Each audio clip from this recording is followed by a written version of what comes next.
Mes deux parents étaient alcooliques, donc c'est pas comme si j'étais contre la consommation. Mais la façon dont ils se sont comportés, à ce moment-là, était en quelque sorte abusive, très abusive même. Et donc, je ne voulais pas faire partie de ça.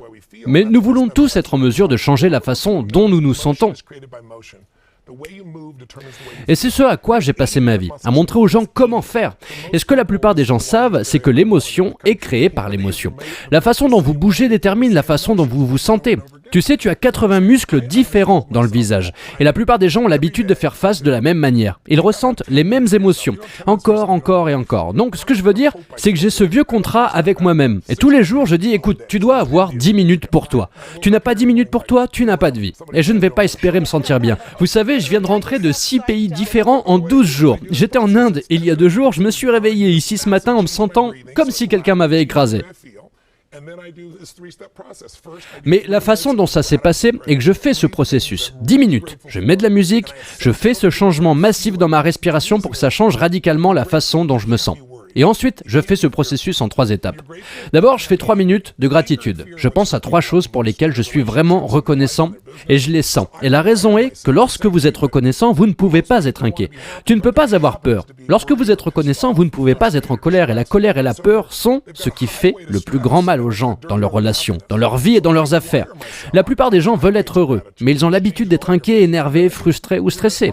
Et donc, ils ont une autoroute pour le stress et un chemin de terre pour le bonheur. Alors, je me connecte à moi-même et j'ai une autoroute de la gratitude qui change toutes mes émotions. Et puis, je fais une sorte de prière de 3 minutes pour ma famille et mes amis. Et puis, je fais un processus de 3 minutes des 3 principales choses que je veux accomplir. Et je les vois comme faits. Et ça donne le ton de la journée. Vous savez, il y a une étude où on a demandé à un homme de s'approcher de quelqu'un et de dire « Pouvez-vous tenir ça pour moi ? Je vous donne une tasse de café. » Ça, c'est un acteur. 100 personnes l'ont fait avec du café glacé et 100 personnes l'ont fait avec du café chaud. 45 minutes plus tard, un autre acteur arrive et dit « Écoutez, nous faisons ce petit test pour $5. Pourriez-vous lire ces 3 paragraphes et répondre à 3 questions ?» La plupart des gens disent oui. C'est une petite histoire. Les questions portent sur le personnage. Comment est le personnage ?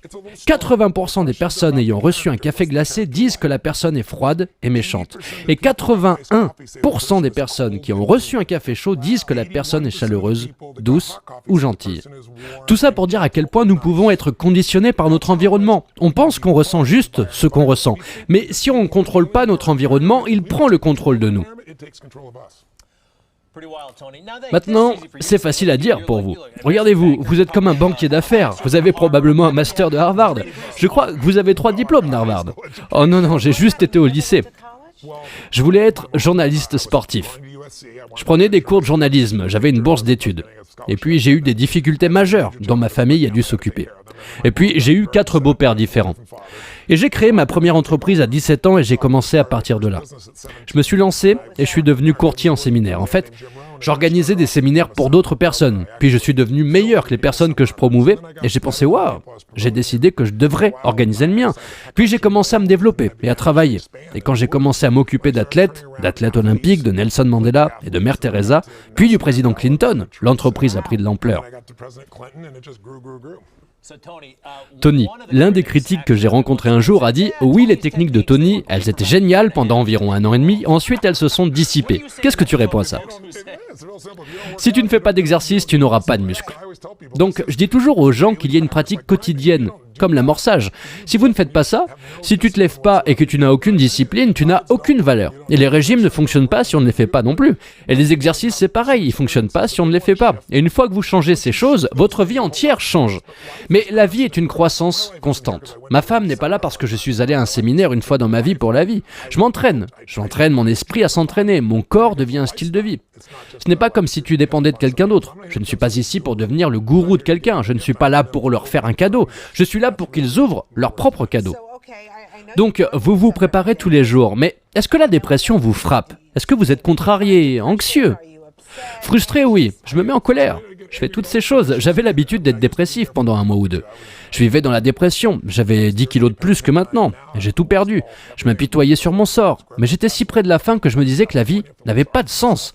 Ça m'a fait peur. Et j'ai développé des outils et je n'y suis jamais retourné. Je veux dire, est-ce que je me suis déjà énervé ou mis en colère? Évidemment, bien sûr, comme tout le monde. Mais tu sais, il y a des gens qui me disent et qui pensent que je suis heureux tout le temps. Mais non, c'est pas vrai. Je ne suis heureux qu'une grande majorité du temps, parce que je fais ce que j'aime et avec qui j'aime. Et il y a un sens à ce que je fais. Donc quand vous avez ces trois choses, la vie est assez magnifique. Une chose que j'ai été très surpris d'entendre, et j'ai trouvé ça charmant, vous avez beaucoup parlé de nutrition lors du séminaire. Et beaucoup de gens ne vous associent pas à ça. Qu'est-ce que vous mangez? Eh bien, je ne suis plus végétalien. J'ai été végétalien pendant 15-18 ans. Mais je mange du poisson et des légumes.